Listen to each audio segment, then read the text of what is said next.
Tell me what's going on. So, first of all, the vehicle's been sitting for over a year. I had what I believe is the cam position sensor went out on me, and it kept shutting off. I could restart it. It would shut off, and finally it wouldn't start, and I had it towed home. So, finally I've gotten some time to work on it, just to fill you in. It's been sitting for a while. So, I get the battery all charged. I had a code on my, I have an Innova 6100P diagnostic tool that told me that the cam position sensor was failing. So I went and replaced it, and I still have the same issue. It just will turn over. I thought possibly it would be fuel. I put a little starter fluid in there to see if it would pop. I'm getting any spark at all, and I don't believe I am. I think my spark is my issue, and something's holding it back. There's still an issue. I also erased all the codes off my tool to see if I would get a new one when I turned it over, and I'm not getting any new codes at all. Okay. So there's no spark when cranking, correct? I believe there's no spark when cranking. I haven't. That's what I believe it is, yes, sir.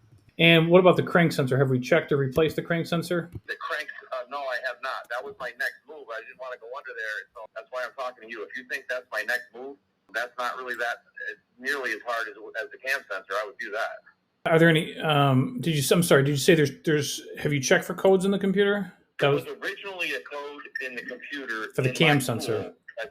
That said cam sensor. Sorry, I remember that. So what you could do, the easiest thing to do in this situation, I would just hook up your scan tool, and I would pull up the engine RPM parameter under live data, and I would crank the engine over to see if there's any engine RPM. If there's not, I would go after the crank sensor. So I'm plugged in, the key's turned on, I got the live data on, and then I'm looking for engine RPM. So my RPM on my dash doesn't move at all. So I just go down to find more choices here. Engine RPM 0. I would probably go after the crank sensor. Now, I believe, I could be wrong, and I think might be a lot of people out there that may disagree with this, but I believe that cam sensor and the crank sensor signal are needed for this computer to produce spark. So It's up to you. You could just either replace the crank sensor, replace the cam sensor, see if it's got spark, or you could test these sensors each individually to see if they're producing a signal, so that way you're not just randomly replacing parts. Normally, obviously, as a technician, we're always taught to diagnose until you're blue in the face and then pull the trigger. But it's not going to be that hard to replace the crank sensor. But at the end of the day, it's up to you. If you want to go ahead and test it, fine. Or if you just want to slap a crank sensor at it, fine. Whatever you'd like to do.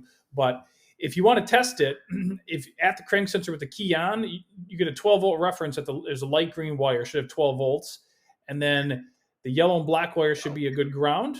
And then there's a dark blue wire with a white stripe that should be an on-off square waveform back to the computer as the engine is rotating. So you would have to get under there and hold it on there and have somebody turn it over. That's correct. Yeah, that's way too much. As long as the wiring looks good, you could just go ahead and slap a crank sensor at it and see if that does the trick. And I've been all over reading, and it doesn't say anywhere that I need to relearn this at all. It should just do it on its own. That's correct. So just go ahead and change it and see if she snaps off. I would just verify the wiring is good, in good shape, and I would go ahead and replace the crank sensor. If the problem remains, and before you call me back, you might want to consider going after that cam sensor, check the wiring tune from the cam sensor, and possibly even running a test for either of them, because that's where this conversation is going next. A lot of people, they just take one little piece of advice that I give them, they don't follow through with all of them, and then we get back on the phone, and then I ask them if they followed through with the test, and they said, well, no. So please do all of those if need be. But I'm certainly happy to help out. Once we know that information, then I can give you more of a direction to go in. Right. The cam sensor, how would I test that behind? Because obviously I took the intake off to replace it because I had no idea how to get in there. It actually works the same as the crank sensor. It's just the cam obviously goes half the speed the crank. So it'll still be an on-off square waveform. It's just less. Now, it's harder to tap into the cam sensor wire at the cam sensor in the back of the engine, but what you could do is you could go right to the computer and tap into that circuit going directly into the computer from the cam sensor. But let's not do that now. That's several steps. Yeah. You're giving me the confidence that I need to go under there and change this crank sensor, so that's what I'm going to do. Yep, you got it. All right. I appreciate it. Now, do I call you back at this number, or how do we do this? Just reply back to our conversation.